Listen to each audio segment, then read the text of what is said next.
In this week's video, I'm going to show you how I made the biodegradable fishing lures and what the results for each of the tests were. First up is the no-flavored, blue-colored with blue glitter batch. This was to serve as a test for how the fish would react to the coloring and glitter. I used water, plant-based agar, glycerol, blue food coloring, and blue edible glitter. I got these silicone molds off of Amazon for $5 or $6 a piece. In some areas, they are too thin, but they serve their purpose for these initial tests. Next up is the garlic powder, green colored, with blue glitter batch. Garlic can be used in certain situations when attempting to stimulate appetites in aquarium fish, so I figured that it might help to attract some wild ones as well, and mixed it in thoroughly to this batch. Each of these batches were left in the refrigerator for about 20 minutes so that they would cool off and become more of a gummy consistency.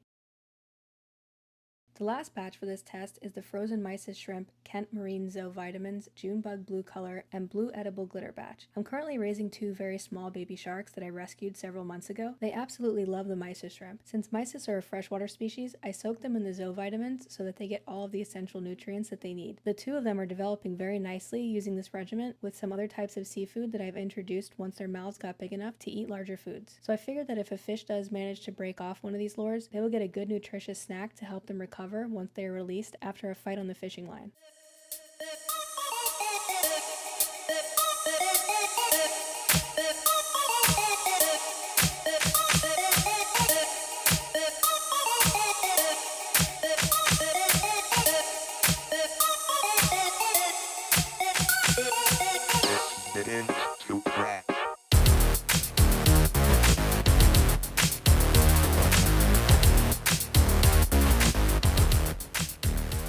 Once all the batches were finished, I sprayed them with some organic olive oil Pam Spray to keep the moisture in them. I noticed with my first few tests that they would shrink if they had nothing to help them keep their moisture in. And now for the test. First of all, I would like to say thank you to my friend Norma, her husband Ian, and their son Aiden. Ian, Aiden, and I tested them out in a backyard canal and a pretty decent sized backyard lake here in South Florida. The bass that morning were not very big, so we broke apart the lures to see if the colors and flavors would work. All of them got nibbles and bumps here and there. The blue lures actually did the worst, but once they were hooked on the fishing hook, all three of them stayed intact for several casts. The baby fish nibbled on all of the lures, so that was a good sign. The green lure was the winner of the day though. We had a few larger fish take several good bites here and there, but we were not able to get them to put the hook all the way in their mouths in order to catch one. So for the first test, I would say a few things. 1. I am definitely onto something here. 2. The lures need to have flavor or the fish will lose interest. 3. I need to find a way to help keep them binded better without having a negative effect on the fish if they do consume it, or to have a negative effect on the environment if they fall off of the hook. As of right now, that would not be an issue. So I need to find something both fish and environmentally friendly to help better bind the lures. Let me know in the comments below what you think I could use to help better bind these without harming the fish or our environment. In Friday's video, I will show you the lures from the second batch that contain a bunch of different colors and edible glitter combinations, as well as some fish flakes and 3 different types of garlic. So make sure that you're subscribed to my channel so that you don't miss it.